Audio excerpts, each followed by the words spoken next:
नमस्कार दोस्तों, आप लोगों का मैं एक बार फिर से स्वागत करता हूं, अभिनंदन करता हूं, वंदन करता हूं आपके इस प्यारे और खूबसूरत चैनल में जिसका नाम है मजेदार इंस्टीट्यूट। मजा आना स्वाभाविक है। अच्छा, आज हम लोग पढ़ने वाले हैं इनऑर्गेनिक केमिस्ट्री की जान कहे जाने वाले चैप्टर जिसका नाम है केमिकल बॉन्डिंग। ठीक है, तो बात करते हैं इस सेगमेंट पे। तो सबसे पहली बात, मेंस में सीधे सीधे दो क्वेश्चन है ना, नीट में तो दो से ऊपर भी पूछ दे रहे हैं, और एडवांस में अगर बात करें तो एडवांस में इससे 3 से 4 सवाल आ जा रहे हैं। पता है कैसे? ऑक्सी एसिड और हाइड्रोलिसिस वाला जो सेगमेंट है वो ब्लॉक केमिस्ट्री का होता है आगे, और लेकिन ऑक्सी एसिड्स यहाँ हम लोग कवर कर लेंगे। ठीक है, तो बढ़िया कॉपी और पेन निकालो, नोट बनाना तैयार करो बढ़िया से। चलो ठीक है, तो सबसे पहले हम लोग बात करते हैं कि केमिकल बॉन्ड क्या होता है। ठीक है, तो देखो हेडिंग में द जरूर लिखना, द।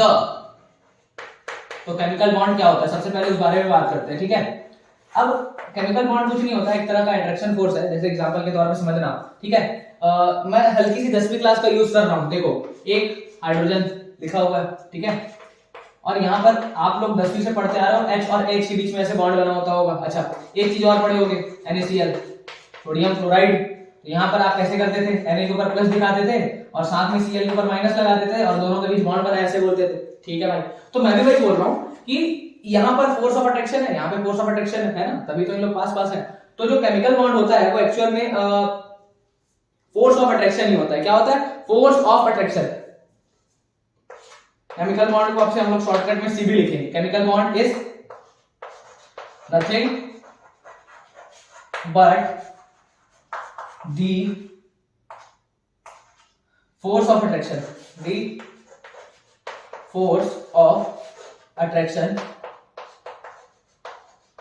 बिटवीन एटम्स और आयंस। एटम्स या आयंस के बीच में लगने वाला फोर्स ऑफ अट्रैक्शन है। और आगे, और अभी अभी अभी मेरी बात पूरी, अरे किधर किधर देख रहे, ध्यान किधर दे रहे, इधर देख, एटम्स आयंस है ना, अट्रैक्शन बिटवीन एटम और आयंस टू होल्ड इट, उनको होल्ड करके रखना भी जरूरी है। अब ये क्या था, जैसे मैं एक एग्जांपल और लिखता हूं, हीलियम और ये एक और हीलियम ले लो। ठीक है, हीलियम साथ में। अब जैसे कुछ लोगों को थोड़ा बहुत पता होगा, तो तुमको पता है कि इन लोग जो आपके नॉर्मल गैसेस हैं, तो जानते हो ना, 18 ग्रुप वाले लोग, हीलियम, नियॉन, समझ रहे हो ना? हाँ, तो उन लोग तो वैसे तो बॉन्ड वॉन्ड बनाते नहीं है। ठीक है, बनाएंगे कुछ कुछ केस में, जैसे नॉन के कुछ कंपाउंड हम लोग पढ़ेंगे।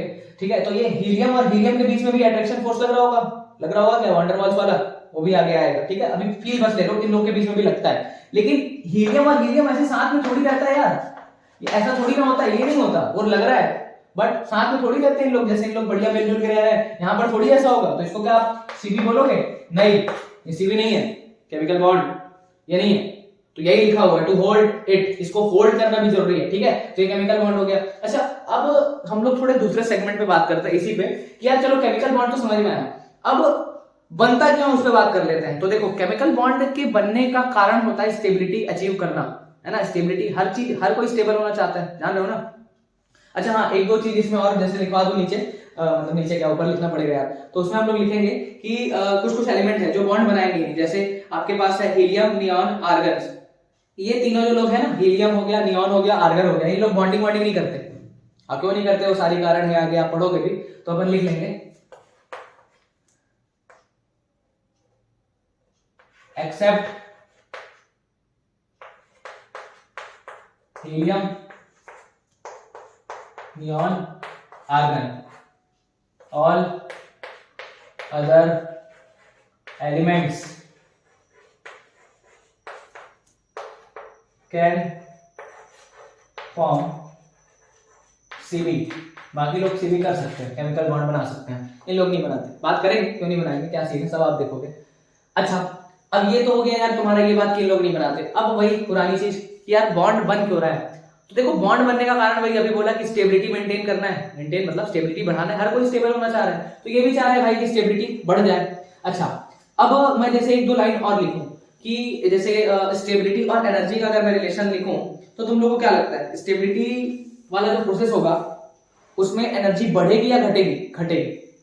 अरे घटेगी ना, स्टेबल ज्यादा है, एनर्जी कम होगी, एनर्जी ज्यादा होता है सिस्टम में तो उसकी स्टेबिलिटी कम होती है ना। तो बस ये रिलेशन याद रखना। और याद क्या है, तो तुमको पता होगा ना, स्टेबिलिटी जो होता है, स्टेबिलिटी जो होगा वो इनवर्सली प्रोपोर्शनल होगा किसके, किसके किसके? एनर्जी के।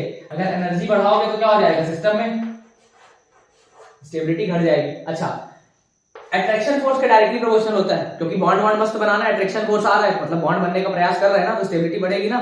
जान रहे हो ना, जब अट्रैक्शन होता है तो स्टेबिलिटी बढ़ती है। समझना चाह रहे हो कि मैं क्या कहना चाह रहा हूँ? अरे यार तुम लोग कुछ और मत समझ लेना, अभी पढ़ाई पे ध्यान दो। चलो, तो यहाँ पर डायरेक्टली प्रोपोर्शनल में क्या लिख दूं? अट्रैक्शन फोर्स के डायरेक्टली प्रोपोर्शनल है, अट्रैक्शन फोर्स लिखा हुआ है। अच्छा, अगर अट्रैक्शन की डायरेक्टली प्रोपोर्शनल है तो इनवर्सली प्रोपोर्शनल किसका हो जाएगा? रिपल्शन की। तो ये वाला सेगमेंट बहुत सिंपल था। अच्छा, इसमें जैसे अगर आगे बात, अरे समझ में आया ना, स्टेबिलिटी बढ़ाओगे एनर्जी घट जाएगी। और स्टेबिलिटी बढ़ना कब चालू होता है भाई? जब अट्रैक्शन फोर्स बढ़ेगा, पास आएंगे ना, तुम पास आए यूं। अरे सर पढ़ाई लिखाई में ध्यान देना, आप हम लोग को डिस्टर्ब कर। अरे नहीं भाई, मैं थोड़ा मजा। चलो देखो आगे, यहाँ पर क्या सीन है? स्टेबिलिटी तो तुमको समझ में आ गया। अब हम लोग बात करते हैं आगे। अभी हम लोग पढ़े कि भाई जब बॉन्ड बनेगा स्टेबिलिटी घटेगी या बढ़ेगी? स्टेबिलिटी बढ़ेगी ना, बॉन्ड बनेगा तो, बॉन्ड बनेगा तो स्टेबिलिटी बढ़ेगी। अच्छा, अगर स्टेबिलिटी बढ़ रही है तो एनर्जी क्या हो रही होगी? घट रही होगी। तो एनर्जी अगर घटेगी तो कैसे घटेगी?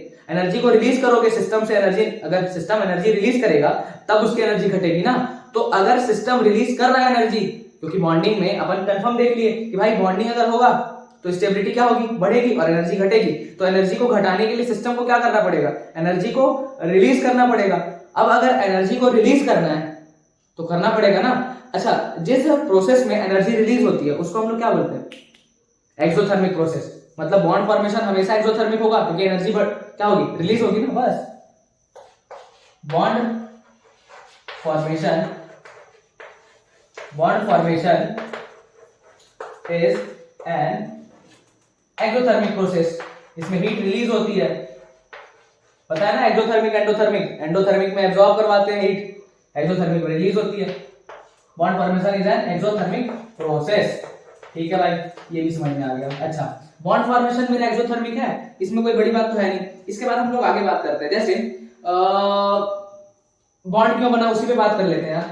तो अपन अभी क्या लिखे थे कि हर कोई स्टेबल होना चाहता है ना, तो स्टेबिलिटी कैन बी अचीव्ड। दो तरीके से हम लोग स्टेबिलिटी को अचीव कर सकते हैं। स्टेबिलिटी कैन बी अचीव्ड,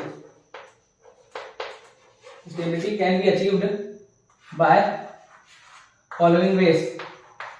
अब निम्नलिखित तरीकों के माध्यम से स्टेबिलिटी को अचीव किया जा सकता है। तो जो पहला तरीका है, पहला तरीका क्या है? एनर्जी को कम कर दो, मिनिमाइज कर दो। तो सबसे आसान शब्दों में क्या लिखेंगे? To minimise the energy. Energy को क्या कर दो? कम कर दो। अच्छा, दूसरा चीज क्या है भाई? दूसरा कुछ नहीं, to complete the octet. Octet rule हल्का फुल्का 10वीं का याद है? नहीं भी याद है तो अभी देख लेंगे, बट ऑक्टेट रूल कंप्लीट करके भी अपन स्टेबल हो जाते हैं। ठीक है, तो अगला क्या लिखेंगे? To complete the octet. ठीक है भाई, तो ऑक्टेट कंप्लीट करके भी स्टेबल हो सकते हैं। तो ये दोनों तरीका है। तो पहले इसको छापो, आगे चलते हैं। चलो भाई, अब एक बढ़िया सा सेगमेंट देखते हैं। ठीक है, इसका नाम है एनर्जी कंसेप्ट। एनर्जी कंसेप्ट किस चीज के लिए? अभी अपन बात किए ना, एनर्जी को अपने को क्या करना है? मिनिमाइज करना है, तो उसी पे बात करने वाले हैं। एनर्जी कंसेप्ट, एनर्जी कंसेप्ट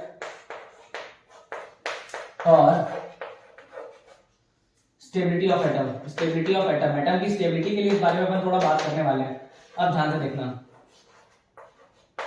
ठीक है? तो क्या सेटिंग है इसमें?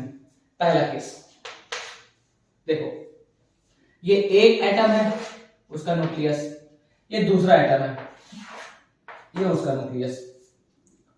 अब इन दोनों के बीच में मेरे को क्या कराना है? बॉन्डिंग। तो अभी तो इन लोग ज्यादा दूर में है ना, एकदम दूर दूर में। तो तुम लोग को क्या लगता है कि इसमें कौन सा फोर्स लग रहा होगा? अट्रैक्शन या रिपल्शन? अच्छा, एक ध्यान देना एक चीज, यहाँ पर इलेक्ट्रॉन होगा ऐसे इस काउंटर में, इसके में भी होगा। तो यहाँ पर इस न्यूक्लियस और इस इलेक्ट्रॉन के बीच क्या होगा? अट्रैक्शन। और इस इलेक्ट्रॉन के बीच क्या होगा? अट्रैक्शन। और इन दोनों न्यूक्लियस में रिपल्शन और इन दोनों इलेक्ट्रॉनों में भी रिपल्शन होगा। तो ये होना है, लेकिन अभी तो दूर दूर है। तो तुम लोग को क्या लगता है, अट्रैक्शन हो रहा होगा या रिपल्शन? अरे कुछ नहीं होगा भाई, भयंकर दूर में, तो कहां से होगा? कुछ थोड़ा पास आना पड़ेगा ना, पहले करीबी, समझ रहे हो ना? हाँ, तो यहाँ पर कुछ नहीं होगा। अब इस डिस्टेंस का नाम दे दे रहा हूं मैं x। ठीक है, मतलब यहाँ पर सीधे सीधे शब्दों में कहें तो यहाँ पर किसी भी प्रकार का कोई चेंज भी आपको देखने को नहीं मिलेगा। चेंज मतलब केमिकल कोई चेंज नहीं होगा ना, कुछ फोर्स तो लग नहीं रहा है। अच्छा, अब ये जो x है ना, इसी को हम लोग बोलते हैं distance of separation.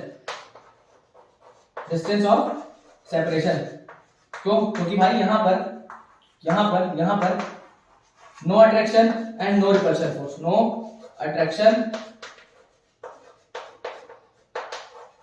And no repulsion, ना अट्रैक्शन होता है ना ही रिपल्शन होता है। अच्छा, अगर कुछ नहीं होगा तो मैं सीधे लिख दूं क्या?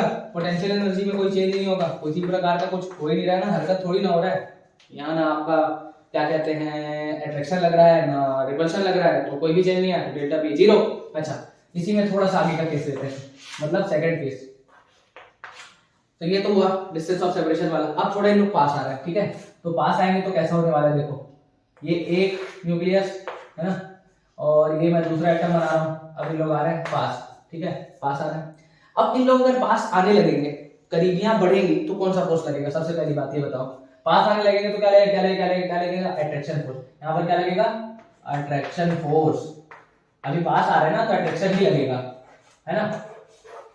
अब कुछ लोग बोलेंगे सर पास आ रहा है तो रिपल्शन क्यों नहीं लगेगा? भाई पास आ रहे हैं ना, मतलब अट्रैक्शन ही लग रहा होगा, पास लाओगे तो अट्रैक्शन बढ़ते जाएगा, बढ़िया पास आ जाएगा, रिपल्शन लगेगा बाद में लगेगा, अभी आगे लगेगा, ठीक है। तो इन लोग अट्रैक्शन फोर्स पास आ रहे हैं बढ़िया से, ठीक है। अब ध्यान से देखना इसमें क्या होने वाला है। पास लाए, अट्रैक्शन फोर्स लगा। अच्छा, थर्ड केस में क्या होगा? हम लोग इन लोग को एकदम ही पास लिया है। एकदम ही पास का मतलब ये देखो, ये ऐसा और ये एकदम ऐसा, दोनों बस पास पास आ गए। अब यहाँ पर क्या हो रहा है? अब यहाँ पर रिपल्शन फोर्स भी लगना चालू हो गया, पास लिया है तो अब रिपल्शन भी लगेगा, है ना। तो यहाँ पर both attraction and repulsion, attraction और रिपल्शन दोनों लग रहा है। कैसे भाई? अट्रैक्शन किसमें लगेगा? इस न्यूक्लियस में और इस इलेक्ट्रॉन में, इस इलेक्ट्रॉन में इस न्यूक्लियस में, लेकिन इन दोनों न्यूक्लियस में क्या होगा? रिपल्शन। इन दोनों इलेक्ट्रॉनों में रिपल्शन होगा। लेकिन यहाँ पर क्या होता है? अट्रैक्शन फोर्स जो होता है ना, उसका मैग्नीट्यूड ज्यादा होता है, मतलब अट्रैक्शन ज्यादा बड़ा हुआ किससे? रिपल्शन से। तो ओवरऑल वो खिंचाई गई। अच्छा, ये हुआ रिपल्शन ज्यादा है, ये अट्रैक्शन ज्यादा है अभी भी। अब अगर अट्रैक्शन अभी भी ज्यादा है तो यहाँ पर क्या हो जाएगा? यहाँ पर अब अट्रैक्शन ज्यादा है तो अब बन जाएगा बॉन्ड, ओवरलैपिंग हो जाएगी ना। अब तो मैं ओवरलैपिंग दिखाता हूँ, देखो ये ऐसा और ये ऐसा, तो ये प्लस और ये वाला प्लस, ये इलेक्ट्रॉन इधर, ये इलेक्ट्रॉन इधर, ठीक है।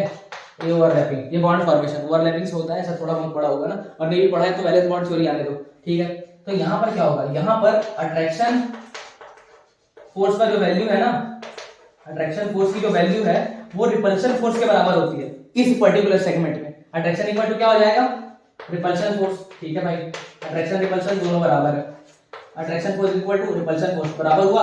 अब ध्यान से देखो, अब पास लाओगे तो रिपल्शन बढ़ने लगेगा, अभी तक अट्रैक्शन बढ़ रहा था, अब पास लाओगे तो रिपल्शन, अब न्यूक्लियस और पास आ जाएंगे, तो अब अगर पास लाओगे तो क्या हो जाएगा? रिपल्शन फोर्स बढ़ेगा। अब ध्यान से देखो, अट्रैक्शन अपने मैक्सिमम पे है यहीं पे, मतलब अट्रैक्शन यहीं सबसे ज्यादा होगा। अगर यहाँ से और बढ़ाए तो रिपल्शन होना चालू हो जाएगा, मतलब दूर जाने लगेंगे।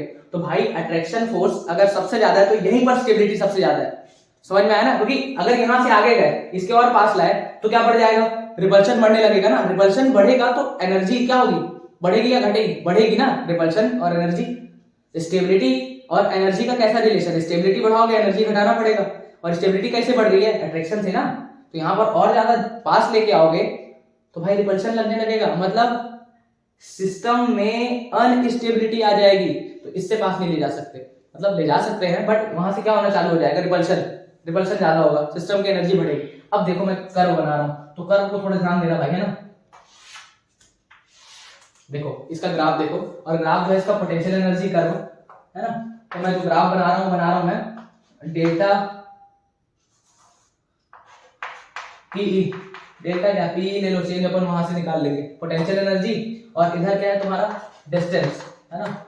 डिस्टेंस का मतलब इन लोगों को पास ला रहे हैं ना ऐसे, तो दूरी पहले इतना था, फिर इतना था, फिर इतना था, फिर इतना, एकदम पास हो गए, समझ रहे हो ना। पहले दूरियां जो है धीरे धीरे कम हो रही हैं, उसके बाद ही कुछ हो पा रहा है उन लोग के बीच, है ना। कैसा स्टूडेंट है यार एकदम, भाई पढ़ाई पे ध्यान दे दे, कुछ भी सोच रहा है। चल ठीक है, ये हुआ। अब देखो इसमें सीन क्या है, क्या हो रहा है? पहले तो दूर दूर में थे तो पोटेंशियल एनर्जी पूरा जीरो, क्योंकि दूर में कुछ लग ही नहीं रहा है, मतलब ये ऐसे जीरो आ रहा होगा, ये ऐसे करके, है ना। उसके बाद क्या हुआ, पास आ रहा है, पास आ रहा है कि नहीं आ रहा है, देखो ये पास आया, पास आया होगा तो क्या लगा, अट्रैक्शन फोर्स लगा, अट्रैक्शन फोर्स लगेगा तो एनर्जी बढ़ेगी या घटेगी, घटेगी, अरे एनर्जी घटेगी तभी तो स्टेबल होगा, तो एनर्जी घटाओ, घटाओ, ये पहला केस। उसके बाद और पास आया, पास आया ना, एनर्जी अभी भी क्या हो रही है, घट रही है क्योंकि अट्रैक्शन बढ़ा है, घटाओ, घटाओ, घटाओ, घटाओ। लेकिन यहाँ पर सबसे लास्ट केस में एनर्जी एकदम आ जाएगा मिनिमम है अपने, थोड़ा इसको ढंग से बनाता हूँ, है ना, ये ऐसा कुछ हो जाएगा, मिनिमम में आ गया, अब इससे नीचे नहीं जाएगी एनर्जी, अब कहाँ ले जाओगे, उसके बाद क्या होगा, ये ऐसे अब और लेके आओगे तो ये ऐसे करके चढ़ जाएगा। अब ध्यान से देखना, मैं एक बार तुम लोग को पूरी बात यहाँ से बताता हूँ। तो यहाँ से देखो तुम्हारे पास ये कुछ ऐसा सीन आ जाएगा, ठीक है, ये अब देखो ये मिनिमम एनर्जी का, तो यहाँ पर अपन ऐसा एक डॉटेड लाइन बना लेते हैं जिससे ताकि सारी चीजें हम लोग समझ पाए। देखो ध्यान से, मैं क्या कर रहा था, मैं इधर से आया, यहाँ पर पोटेंशियल एनर्जी कितना है मेरा, 0 है, चेंज कुछ नहीं है ना, यहाँ पर ग्राफ तो पूरा सीधा है, ऐसा आया ग्राफ। उसके बाद मैं नीचे आया, नीचे आ रहा हूँ, तो नीचे आने पे क्या बढ़ रहा है भाई, अट्रैक्शन फोर्स, तो अट्रैक्शन बढ़ रहा होगा तो एनर्जी घटेगी ना, तो एनर्जी घटा दिया, देखो पोटेंशियल नीचे। अच्छा, तो ये पहला केस था, यहाँ पर केस 1, क्योंकि यहाँ पर क्या हुई, एनर्जी घटी। उसके बाद क्या हुआ, अभी भी घटी है, मतलब ये दूसरा केस कर लो। उसके बाद तीसरा केस, अभी भी एनर्जी घटी है, तो ये कौन सा केस हो जाएगा, तीसरा केस। लेकिन चौथे केस में जहां पे बॉन्ड फॉर्मेशन हो गया, वहां पर क्या हो गई, एनर्जी मिनिमम, मतलब ये वाला कौन सा हो जाएगा सेगमेंट, ये मेरा चौथा सेगमेंट आएगा, ठीक है। अब ध्यान से देखो, अब अगर तुम लोग इसको और पास लाओगे तो अट्रैक्शन फोर्स बढ़ेगा या रिपल्शन, अब रिपल्शन बढ़ेगा, तो रिपल्शन बढ़ाओगे तो एनर्जी क्या होगी, बढ़ने लगेगी ना, अब तो सिस्टम की एनर्जी बढ़ने लगेगी। तो भाई यहां से देखो सिस्टम की एनर्जी बढ़ने लगी ऐसे, तो यहां पर और यहां पर अलग अलग सीन है। यहां पर अगर मैं बोलूं तो यहां पर तुम्हारा जो रिपल्शन फोर्स है वो बड़ा है, किससे, अट्रैक्शन फोर्स से, और यहां पर अगर बोलूं तो इधर तुम्हारा अट्रैक्शन फोर्स बड़ा है, किससे, रिपल्शन से। उसमें कौन बड़ा था, रिपल्शन बड़ा था ना इधर, और इस वाले पे अट्रैक्शन, अट्रैक्शन ज्यादा है तभी तो एनर्जी कम हो रही है। यहाँ पर रिपल्शन बढ़ गया इसलिए एनर्जी भी बढ़ने लगी। अच्छा, अब ध्यान देखो, ये वाला जो लाइन आया ना, ये एक पॉइंट यहाँ पर और एक पॉइंट यहाँ पर, तो यहाँ पर पोटेंशियल, अच्छा एक काम करो ऐसा लिख लेते हैं, ठीक है, ये देखो ये, तो यहाँ पर का वैल्यू का नाम दे रहा हूं मैं P1 और यहाँ पर की वैल्यू का नाम दे रहा हूं मैं P2। अब यहाँ पर से चेंज निकालोगे तो P2 माइनस P1 चेंज निकालोगे कुछ ना कुछ, P2 माइनस P1 या P1 माइनस P2, जहां से भी फाइनल माइनस लीजिए। अब देखो भाई, तुम यहाँ से लोगे तो वैल्यू अलग, उधर से लोगे मतलब साइन में ही फर्क आएगा।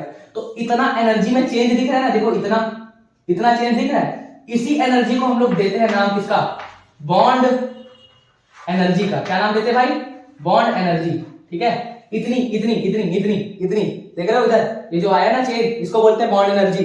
अब कुछ लोग जैसे डेफिनेशन पढ़ाते हैं कि भाई बॉन्ड एनर्जी मतलब बॉन्ड फॉर्म होता है तो जो एनर्जी रिलीज होती है, ऐसा टाइप से कुछ सेगमेंट रहता है, तो एक्चुअल में उसका फील ऐसा है ना।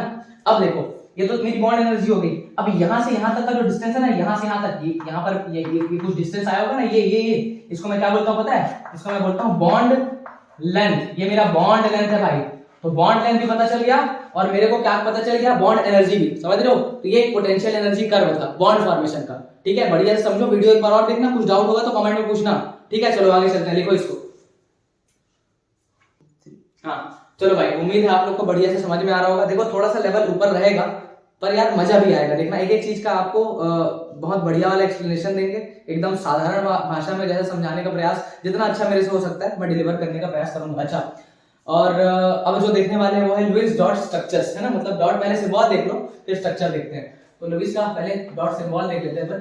Lewis dot symbol and structure, तो पहले सिंबल देख लो फिर उसके बाद क्या देखेंगे, स्ट्रक्चर, है ना, कैसे बनाना है। तो पहले हल्का सा अपन सिंबल बना लेते हैं।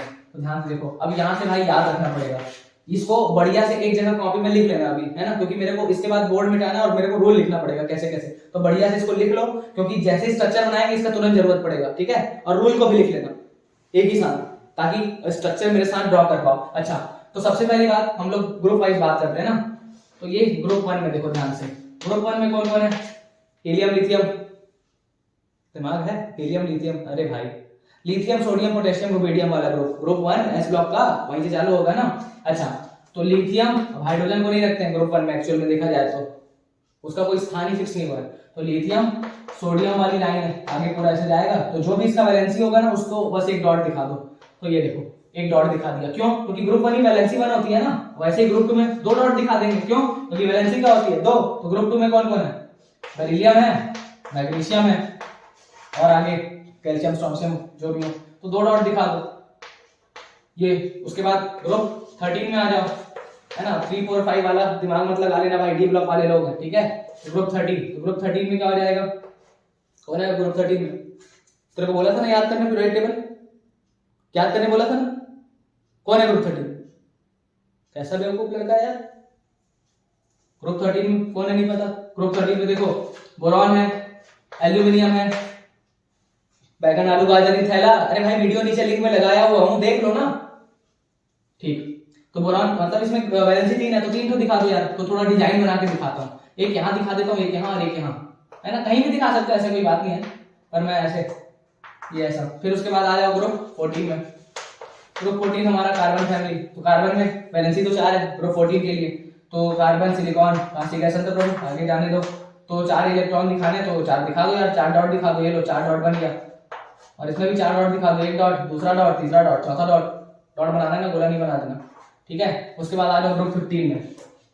ग्रुप 15 में, तो 15 ग्रुप में तुम्हारे पास कौन कौन है? नाइट्रोजन वाली फैमिली, नाइट्रोजन, फास्फोरस, आर्सेनिक, ऐसे वैलेंसी 5 हो जाएगी, है ना। तो यहाँ पर क्या 5 इलेक्ट्रॉन बना दो, 1 2 3, ये लो 1 2 3 4 5, वैसे 5 को डॉट यहाँ बना दो। बहुत सिंपल है, बहुत सिंपल है, ऐसे बनाना है बस। अब उसके बाद आ जाओ ग्रुप 16, कौन सी फैमिली? ऑक्सीजन, तो ग्रुप 16 में बहुत सिंपल है, बना दो ऑक्सीजन, सल्फर। कितने डॉट बनाएंगे? वैलेंसी क्या हो जाएगी 6, तो वैलेंसी तो 1 2 3 4 5 6 बना दो ऐसे, 1 2 3 4 5 6, आगे और एलिमेंट है सब ऐसे बना देंगे। ग्रुप 17 हेलोजन, है ना, तो क्या क्या आ जाएगा उसमें? क्लोरीन, क्लोरीन, ब्रोमीन वाला, है ना। तो यहाँ पर भी वैसे, अब यहाँ पर वैलेंसी क्या हो जाएगी 7, को वैलेंसी 7 हो जाएगी, तो 7 डॉट बना दो, 1 2 3 4 5 6 और ये 7वां dot, 1 dot 2 dot 3 dot 4 dot 5 dot 6 dot 7वां डॉट बना दो बस, ऐसे बहुत सिंपल है। उसके बाद ग्रुप 18 में आ जाओ। ग्रुप 18 में कौन है भाई? ग्रुप 18 में तुम्हारे पास कौन है? कौन है? ग्रुप 18 याद नहीं है और जेई की तैयारी कर रहे हैं लोग, ठीक है, अच्छी बात है भाई। 0 ग्रुप रे, helium, neon, argon, xenon, krypton, radon, वैसे हीलियम को भी उधर डालते हैं, तो इसमें मैं ज़ेनॉन का लिख के दिखाता हूँ क्योंकि इसी के बारे में ज्यादा बात करेंगे, ठीक है। क्योंकि बाकी लोग तो बनाएंगे नहीं बॉन्ड बोला, तो 2 3 लोग अभी लिखा था ना, बताओ कौन कौन लिखा हुआ था? हीलियम था, आर्गन था और कौन था? कमेंट करके बताओ। हाँ, तो ज़ेनॉन, तो ज़ेनॉन का वैलेंसी कोवैलेंसी 8 दिखा देंगे, तो 2 3 4 5 6 7 8 ऐसे। अच्छा, और डीमोटिवेट वगैरह मत हुआ करो भाई, वो मजाक है, चलता है उतना, ठीक है। क्लास वाला माहौल होना चाहिए ना, लग रहा है पढ़ना चाहिए, हाँ बढ़िया। तो चलो इसको छापो, आगे चलते हैं फिर। देखो भाई, तो ये वैलेंसीज वगैरह याद रखना, कैसे कैसे सिंबल बनाना है। अब हम लोग बनाने वाले हैं स्ट्रक्चर। अरे भाई पहले रूल तो लिख लो, रूल लिखो पहले, ठीक है। तो हेडिंग लगा देना बढ़िया से, रूल्स फॉर ड्राइंग ले स्ट्रक्चर। ले स्ट्रक्चर बनाने के लिए रूल, ठीक है। देखो, तो सबसे पहली बात, जो पहला रूल है तुम्हारे पास, वो है finding central atom. Central atom को लोकेट करो, लोकेट सेंट्रल एटम, ठीक है। अब ये सेंट्रल एटम क्या होता है, किस बला का नाम है, देख लो। देखो, सेंट्रल एटम कुछ नहीं, सेंट्रल एटम जो होगा ना, वो लेस इलेक्ट्रोनेगेटिव होने वाला है, सबसे पहली बात, है ना, वो लेस इलेक्ट्रोनेगेटिव होगा और more tendency to form bond, more tendency, उसकी टेंडेंसी ज्यादा होगी बॉन्ड बनाने की, more tendency to form bond, ठीक है। वो नंबर में कम होगा, जैसे NH3 में नाइट्रोजन कितना है, एक ही है ना, हाइड्रोजन 3 है, तो नंबर में जो कम होगा वो होता है जनरली। अब हाइड्रोजन और फ्लोरीन तो बन ही नहीं सकते सेंट्रल एटम, ये भी याद रखना। To form bond, more tendency to form bond, और लिखते हैं अगला लेस इन नंबर, ठीक है। तो ऐसे करके हम लोग लोकेट करेंगे, अभी आराम से सीख जाओगे। दूसरा रूल है तुम्हारे पास कि hydrogen and chlorine can not B central atom. अब से सेंट्रल एटम सीधे लिखेंगे, सेंट्रल एटम नहीं बन सकता। कौन भाई, कौन? हाइड्रोजन और फ्लोरीन। हाइड्रोजन एक ही बॉन्ड बनाता है, क्या बनाओगे? और फ्लोरीन, फ्लोरीन को कैसे तुम लेस इलेक्ट्रोनेगेटिव रखोगे ये बताओ। तो उससे ज्यादा इलेक्ट्रोनेगेटिव कोई पैदा ही नहीं हुआ, ठीक है। अच्छा, तो हाइड्रोजन और फ्लोरीन को क्या कर सकते हैं हम लोग, सेंट्रल एटम नहीं बनाना है। अच्छा, उसके बाद क्या करेंगे, जो थर्ड रूल है ना उसमें कुछ नहीं है, आपको ये बस कुछ बातों का ध्यान रखना है। जैसे negative and positive can not be on H and F. जैसे मान लो कोई मॉलिक्यूल है, ठीक है, कुछ भी बना हुआ है कंपाउंड वगैरह जो भी बढ़िया से, तो उसमें नेगेटिव या पॉजिटिव चार्ज अगर आ रहा है तो उसको आपको एच और एफ के ऊपर नहीं दिखाना है, ठीक है। तो negative and positive can not be on C A नहीं भाई, H and F, H comma F, hydrogen और फ्लोरीन पे। अब ये लुईस का ही है लिखा हुआ है, वैसे तो H+ होता है ना, पता है ना, तो ये लुईस का रूल लिखा हुआ है, वो अलग बात है, ठीक है। तो अपन अभी के लिए मान के चलो कि नेगेटिव और पॉजिटिव हाइड्रोजन और फ्लोरीन पे नहीं दिखाएंगे, तो किस में दिखाएंगे, देखो अगर कंपाउंड के पास ऑक्सीजन है, अगर ऑक्सीजन, इफ ऑक्सीजन प्रेजेंट, अगर ऑक्सीजन प्रेजेंट है देन नेगेटिव चार्ज जो रहेगा, नेगेटिव चार्ज ऑन ऑक्सीजन पे लगाना। अगर ऑक्सीजन है उसके पास, कंपाउंड के पास, तो नेगेटिव चार्ज इस पे लगा देना, ऑक्सीजन के ऊपर। मान लो नहीं है तो सेंट्रल एटम के ऊपर लगा देना। But in absence of oxygen negative on central atom, ठीक है। अभी सब करने वाले हैं। अच्छा, ये कुछ रूल हुए, कुछ एक आध रूल और बाकी बने। जैसे इन सबको तुम लोग देख रहे होगे कि यार ये, हाँ, ऑक्सी एसिड, अभी पहले इसको पढ़ लो। अगर ऑक्सीजन प्रेजेंट है तो नेगेटिव चार्ज किसके ऊपर, अभी करवाऊंगा यार, अभी चित्र बनवाऊंगा, पहले लिख लो। ऑक्सीजन अगर प्रेजेंट है तो नेगेटिव चार्ज किसके ऊपर, ऑक्सीजन के ऊपर। अगर ऑक्सीजन नहीं है तो किसके ऊपर लगा देना, सेंट्रल एटम के ऊपर। अच्छा, अब मान लो अगर फास्फोरस के ऑक्सी एसिड्स आ जा रहे हैं तो उसमें थोड़ा सेगमेंट अलग आ जाएगा, क्योंकि फास्फोरस के ऑक्सी एसिड्स को बनाने का तरीका थोड़ा अलग रहेगा, है ना। तो यहां पर मैं लिख रहा हूं कि छठा नंबर पे डाल के स्टार बना रहा हूं और उसके तरीके को अलग से डिस्कस करेंगे। Oxy acids of phosphorus will be covered shortly, उसका तरीका अलग है ना, उसको अलग तरीके से शॉर्टली। अब ध्यान देखो, उसको थोड़ा अलग तरीके से बनाएंगे। तो इतने ही हमारे पास रूल है, इतने ही रूल से हम लोग पता है झंडे गाड़ सकते हैं बड़े बड़े। तो चलो सबसे पहले एक सिंपल सा एग्जांपल देखते हैं मीथेन का, ठीक है, CH4। अब सेंट्रल एटम नंबर में कौन कम है, कार्बन सेंट्रल हो गया। तो कार्बन सेंट्रल एटम के बनते ही सीधे क्या करो,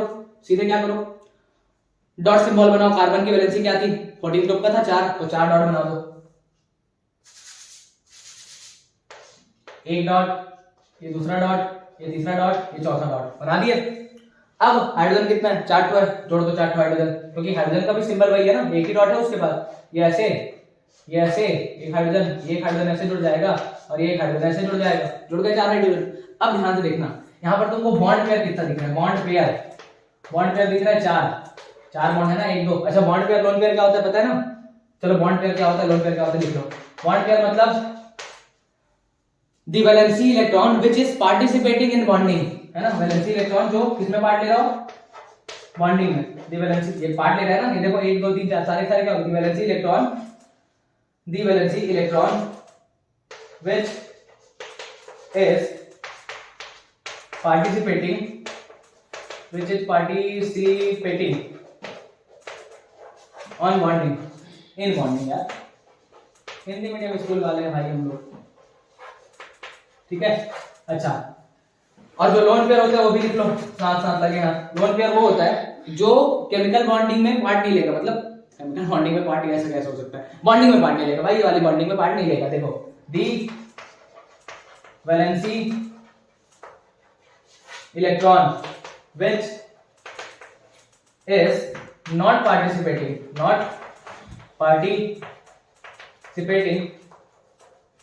in bonding, जो बॉन्डिंग में पार्ट ना ले रहा हो, ठीक है।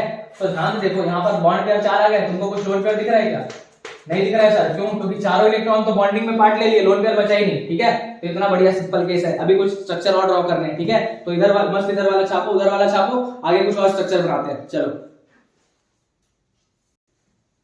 चलो भाई, अगला NH3 बनाते हैं। तो सेंट्रल एटम तो सब लोग देख लियो कि नाइट्रोजन ही होना है, नंबर में कम है, ठीक है। तो चलो उठाओ, ये हुआ नाइट्रोजन।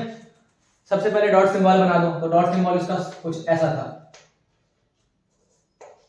और ये 3 डॉट थे हमारे पास, ठीक है ऐसे। तो बस कुछ नहीं, अब 3 हाइड्रोजन है, जोड़ दो यार, एक हाइड्रोजन, अब वहां जोड़ना है वहां भी जोड़ दो, लेकिन वो थोड़ा एक साथ दिख रहा है तो यार मैं इधर जोड़ दिया,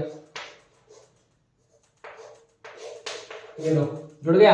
अब ध्यान से देखो, ये बन गया किसका स्ट्रक्चर, अमोनिया का, NH3 का। अब मैं तुमसे पूछ रहा हूँ बॉन्ड पेयर कितना है बताओ, तो बोल देना सर 3 है, 1 bond 2 bond 3 bond 3 bond pair, lone pair कितना है अब बताओ। अब एक लोन पेयर आएगा, ये लोन पेयर है ना, ठीक है। तो बहुत सिंपल था, एक और बनाओगे क्या, चलो मेरे को तुम लोग इसका बना के दिखाओ, तो H2O का, ठीक है। 1 2 3 10 हो गया, बना लिए। चलो देखो अब सेंट्रल एटम, हाइड्रोजन तो बन नहीं सकता, किसको बनाओगे, ऑक्सीजन को बना दो। क्या थी वैलेंसी, 6 थी ना, बना दो भाई, डॉट सिंबल बनाओ 6 ठो। अब एक इधर और एक इधर, तो समझ ही क्या हो गया, हाइड्रोजन को मैं यहीं पे जोड़ूंगा, 2 ठो हाइड्रोजन है।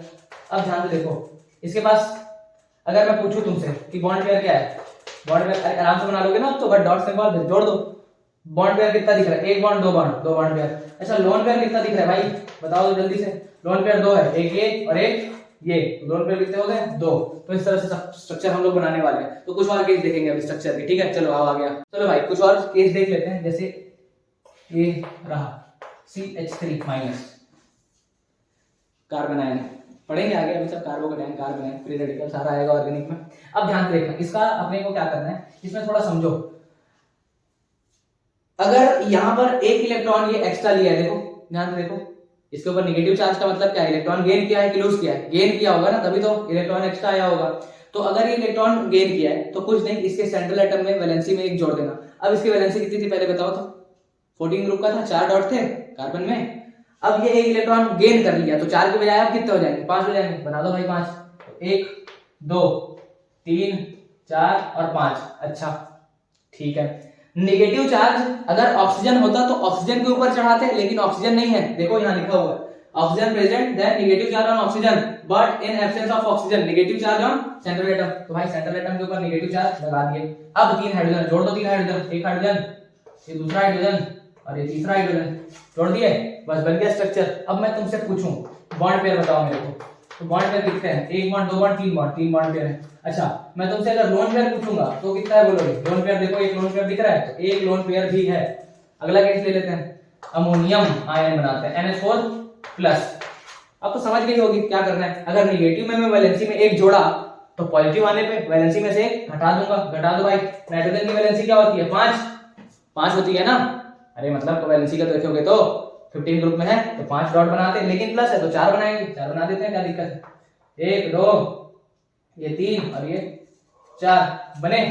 अब 4 बने, प्लस 4 किस पे लगाना है, सेंट्रल एटम पे, प्लस 4 तो सेंट्रल एटम पे लगाओ। अब ये लो H, ये H, ये H और ये एक H ले लो। अब मैं तुमसे पूछूंगा कि बॉन्ड पेयर कितने हैं, तो बताओ बॉन्ड पेयर कितने दिख रहे हैं, 1 bond 2 bond 3 bond 4 bond pair. अच्छा लोन पेयर कितने दिख रहे हैं, लोन पेयर तो 0 है सर, कहां भाई, उसका लोन पेयर तो गायब हो गया। अब समझना, ऑक्टेट रूल भी थोड़ा यहीं पे बता दे रहे हैं, कैसे इस नाइट्रोजन का ऑक्टेट कंप्लीट है कि नहीं उसको गिनना है। कैसे गिनेंगे, जो शेयर इलेक्ट्रॉन है वो तो नाइट्रोजन का भी है ना, इसका भी है, इसका भी है, जो शेयर्ड है। तो 1 2 3 4 इलेक्ट्रॉन, 5 6 इलेक्ट्रॉन, 7 और 8, तो नाइट्रोजन का तो ऑक्टेट कंप्लीट है। अच्छा इसको गिनते हैं, 1 electron 2 electron 3 electron 4 electron 5 electron 6 electron 7 electron 8 electron, बढ़िया है, इसका भी कंप्लीट है। तो ऑक्टेट तो यहाँ पे बढ़िया कंप्लीट दिख रहा है, ठीक है। अब कुछ और अच्छे वाले केस करते हैं, तो चलो छापो आगे चलते हैं। चलो भाई कार्बोकेटायन का भी देख लो, लगे हाथ, CH3 प्लस। चलो देखो क्या है, प्लस वाले पे घटाना है 1 तो, वैलेंसी कितनी थी कार्बन की, 4 थी ना, प्लस वाले पे 1 कम कर दो, कितना हो जाएगा 3, प्लस वाले पे कम करना पड़ेगा भाई, तो 3 कर दो, 1 2 3, प्लस 4 किस पे लगेगा, इसी पे। 4 था वैलेंसी लेकिन 3 हुआ है क्योंकि प्लस चार्ज है, प्लस में कम कर रहे थे, नेगेटिव में बढ़ा रहे थे। 3 हाइड्रोजन जोड़ दो, 1 हाइड्रोजन, दूसरा हाइड्रोजन, तीसरा हाइड्रोजन, जुड़ गया। कोई पूछे मेरे से बॉन्ड पेयर क्या है, 3 है, लोन पेयर कोई पूछेगा, लोन पेयर 0 है, हाँ लोन पेयर लिख रहा है, नहीं है, बस बहुत सिंपल है। अच्छा CH3 प्लस का हुआ, तुम लोग हाइड्रोनियम का भी बना सकते हो, H3O प्लस हाइड्रोनियम आयन, तो इसको भी बनाते हैं। तो इसको कैसे बनाएंगे, सेंट्रल एटम ऑक्सीजन, ठीक है भाई बना दो। अच्छा सेंट्रल एटम ऑक्सीजन है, ध्यान से देखो ऑक्सीजन की वैलेंसी क्या होती है, ऑक्सीजन सर 16 ग्रुप, कोवैलेंसी 6, तो 6 है तो 6 डॉट आने चाहिए, 6 डॉट आने चाहिए ना। लेकिन प्लस की वजह से डॉट कितने आएंगे 5, तो 5 डॉट बनाओ, 1 डॉट, 2 डॉट और 3 डॉट, 4 डॉट, वाह, और ये 5वां डॉट। अब समझ गए होगे हाइड्रोजन को मैं जोड़ने वाला हूं, ये देखो जोड़ दिया, और प्लस किसके ऊपर लगाना है, ओ के ऊपर, सेंट्रल एटम के ऊपर ही लगाओगे ना, हाइड्रोजन के ऊपर तो लगाओगे नहीं। तो ऐसा कुछ बनेगा हाइड्रोनियम आयन, ये भी पढ़ोगे एसिड बेस थ्योरी में। तो ध्यान से देखो, इसमें अगर तुमसे बॉन्ड पेयर कोई पूछे तो बॉन्ड पेयर कितने लिख रहे हैं, 1 बॉन्ड, 2 बॉन्ड, 3 बॉन्ड, तो बॉन्ड पेयर तो 3 है। कोई लोन पेयर पूछेगा तो क्या बताओगे, लोन पेयर देखो 1 है, ये लोन पेयर है ना, बस इतना सिंपल होता है। चलो एक आध केस और ले लेते। चलो भाई, फास्फोरस पेंटाक्लोराइड ले लेते हैं, PCl5 है ना, 3 है, 5 लिखा है। कैसे करेंगे, सेंट्रल एटम जो कम इलेक्ट्रोनेगेटिव है, जो नंबर में कम है, फास्फोरस है, ठीक है। फास्फोरस वैलेंसी क्या होगी, कौन से ग्रुप का, 15th ना, भी ऐसे सबके बीच बोलते हैं ना अपन, नाइट्रोजन फास्फोरस, तो वही है। तो बना दो भाई 5 वैलेंसी, 1 2 3 4 और 5 बना दो अपने हिसाब से, थोड़ा अच्छा दिखते हुए बनाओ क्या, ये लो ऐसा बना देता हूँ, थोड़ा अच्छा दिखेगा। ये Cl है ना, ये Cl, एक ये Cl, एक ये Cl और एक ये Cl, ऐसे लगाएंगे। अब ध्यान से देखो, मैं तुमसे अगर बॉन्ड पेयर पूछूं, बॉन्ड पेयर तो कितना है भाई साहब, एक बॉन्ड, 1 2 3 4 5, तो बॉन्ड पेयर तो 5 है। अब तुमसे कोई लोन पेयर पूछेगा तो क्या बोलोगे, 0 हो गया ना, गड़बड़, 0 नहीं है भाई। टोटल सेंट्रल एटम पे 0 है लोन पेयर, लेकिन टोटल लोन पेयर ज्यादा है, क्यों, अरे क्लोरीन का सिंबल कौन बनाएगा, क्लोरीन का भी तो सिंबल सिखाया गया है ना, 7 डॉट, तो एक तो डॉट तो ये बॉन्डिंग वाला है ना, एक तो बॉन्डिंग वाला डॉट है ये वाला, मतलब 6 डॉट और बनाने, तो बनाना भाई, 1 2 3 4 5 6, इस पे 1 2 3 4 5 6, इस पे 1 2 3 4 5 6, इस पे 1 2 3 4 5 6, इस पे भी वही सेम चीज। अब ध्यान से देखो, एक एक क्लोरीन के ऊपर 3 लोन पेयर हैं, एक क्लोरीन के ऊपर 3 लोन पेयर है, 3 3 3 3, तो 3 6 9 12 15 lone pair, 15 total lone pair ना, टोटल। सेंट्रल एटम पे लोन पेयर 0 है, सेंट्रल एटम पे लोन पेयर 0 है सेंट्रल एटम में, लेकिन टोटल 15 है, ठीक है। तो फास्फोरस का भी केस हुआ। अच्छा, अब यहाँ पर एक जुगाड़ और होने वाला है, पर उसके पहले एक क्वेश्चन और है, पर जुगाड़ को पहले देखो, देखो ध्यान से। यहाँ पर फास्फोरस का ऑक्टेट एक बार गिनो तो, 1 electron, 2 electron, 3 electron, 4 electron, 5 electron, 6 electron, 7 electron, 8 electron, 9 electron, 10। अरे भाई 10 से ज्यादा बना दिया, 10 से कहां ज्यादा, 8 से ज्यादा बना दिया ना, ऑक्टेट रूल ब्रेक, मतलब ये स्टेबल नहीं होना चाहिए क्या, अरे होता है भाई, स्टेबिलिटी बढ़ती है बॉन्डिंग से, बढ़िया मस्त बॉन्ड बनाया है, तो बॉन्ड बनाया, स्टेबिलिटी है, अब ऑक्टेट रूल ब्रेक होगा, ठीक है। वो तो थ्योरी थी ना यार, लोग ऐसा माने, धीरे धीरे केमिस्ट्री में साइंस में और इनोवेशन होता गया, तो लोग नए नए चीजों को जानते गए, ठीक है। तो ऑक्टेट रूल ब्रेक हो सकता है, ठीक है। अच्छा, अब एक और एग्जांपल ले लेते हैं PCl4 प्लस का। अब क्या करेंगे, ध्यान से देखना, वही central atom P, phosphorus number में कम है, दूसरी बात अब प्लस है तो वैलेंसी में से 1 कम कर देंगे, 5 थी पहले ना, मैं 5 थी, अब कम 1 कर दो तो 4 कर दो, 1 2 3 4 लगा दो, 4 तो Cl लगा दे भाई, 1 Cl है ना, एक और Cl, ये एक Cl और एक और Cl। अब ध्यान से देख, ध्यान से, प्लस किस पे लगाएगा, सेंट्रल एटम पे। अब लोन पेयर बॉन्ड पेयर गिनते हैं, तो बॉन्ड पेयर कितना है भाई साहब, बॉन्ड पेयर तो मेरे को 1 bond, 2 bond, 3 bond, 4 bond, 4 bond pair दिख रहे हैं। लोन पेयर कोई पूछेगा तो लोन पेयर टोटल कितने आएंगे, फिर वही 1 2 3 4 5 6, 1 2 3 4 5 6, 1 2 3 4 5 6, 1 2 3 4 5 6, तो 3 3 6 3 9 3 12, तो lone pair 12 total lone pair ना, है ना। लेकिन सेंट्रल एटम पे लोन पेयर कोई पूछेगा तो क्या बताओगे, 0। तो इस तरह से करने हैं, अभी कुछ और स्पेशल केसेस आएंगे ड्रॉ करने वाले ना। तो आज की वीडियो में आपको कुछ भी डाउट है कमेंट में पूछ लो भाई, बहुत बढ़िया से और बहुत शानदार तरीके से चैप्टर को रेडी करना है, ठीक है। ध्यान रखो, पढ़ते रहो, मस्त रहो, राधे राधे।